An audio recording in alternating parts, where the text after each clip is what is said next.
Hello and welcome to Switzer Investing Insights, brought to you by NABTrade. This week we're going to look at the performance of the market going forward, and to do that we're going to start off and look at what happened in March. Paul, what do you reckon about the March performance of the stock market? Well, definitely correction stuff, and we've seen that in the US, we've seen that in Australia, we've just followed suit. It's really been President T and everything else is secondary. So let's look at some numbers for March first of all. On the screen in front of you, you can see the performance of the ASX 200. In price terms, we lost 4.3% in March, down 5% year to date.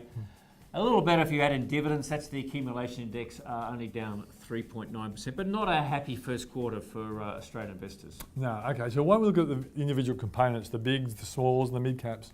Yeah, still a bit of continuing the same theme of 2017, also 2016, is still underperformance in the major cap stocks, not as much, and a better performance in the smaller caps. So the ASX, the top 20, down 4.2%, a little worse than the market's 3.9%.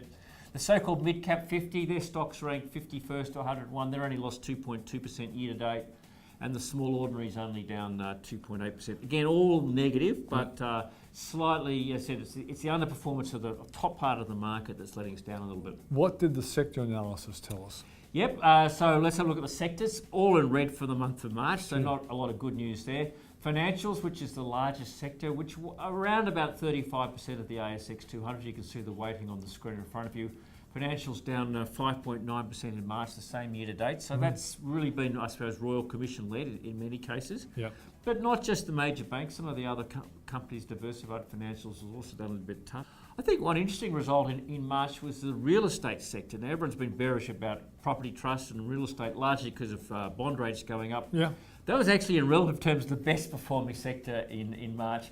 Only lost 0.2% as bond rates sort of peaked and eased back a little bit, but still down year to date by 5.3%, and I think a sector still to be underweighted. Okay, let's talk about the winners and the losers when it comes to the sectors. Yeah, year to date at least, healthcare is still the best performing sector, up 6.9%, largely CSL, so CSL shareholders are enjoying a boom. Telcos down 11%, follows an horrific 2016 and 2017. When is that sector going to be buy? I don't know. I kept tempted all the time to think about the telco sector, but the whole world walks around with telco products in their hands and they can't make a buck. Yep. All right, let's go and talk now about April. What are the main things? To me, I've got 3 T's: Trump, tweets and tariffs, but there are a few other things in there as well. Well, I don't think you can ignore, this is all about President Trump, because whatever he's doing in the US is impacting their market. We're just following suit in Australia. There's really very few local influences and we're just being guided totally by what happens in the States.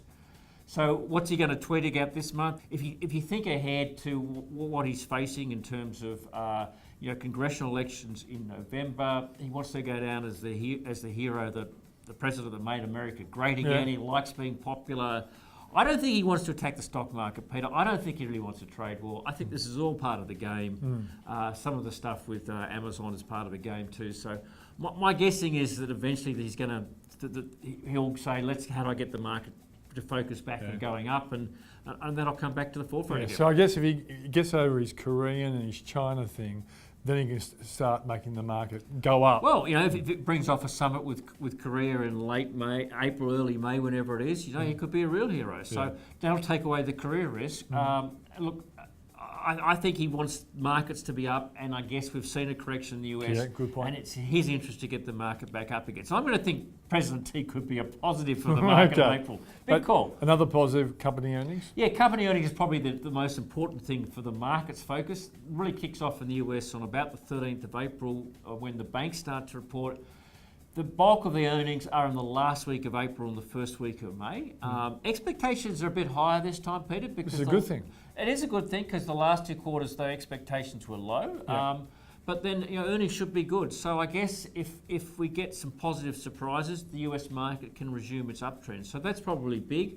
I think another factor to throw in April, of course, is the US Fed. Now, it meets on the 1st and 2nd of May. But it's more about, does the market start to factor in an interest rate increase? It's not in its thinking at the moment. Everyone's saying, 3 interest rate increases. We have one at March. I guess the next one is late June when the Fed meets, and then September. That's sort of your 3 for the year. May's not really factored in at the moment. Is that a chance? I'm not sure it is. But look, I'm thinking that given all the correction we've seen in March, at the end of April, I think we might be looking at a slightly more encouraging US market, and that'll flow through a little bit to Australia. One last thing, the old chestnut, sell in May and go away. Has the selling already been done? It wasn't selling March this year, I'm not sure. But again, it comes back to President Trump.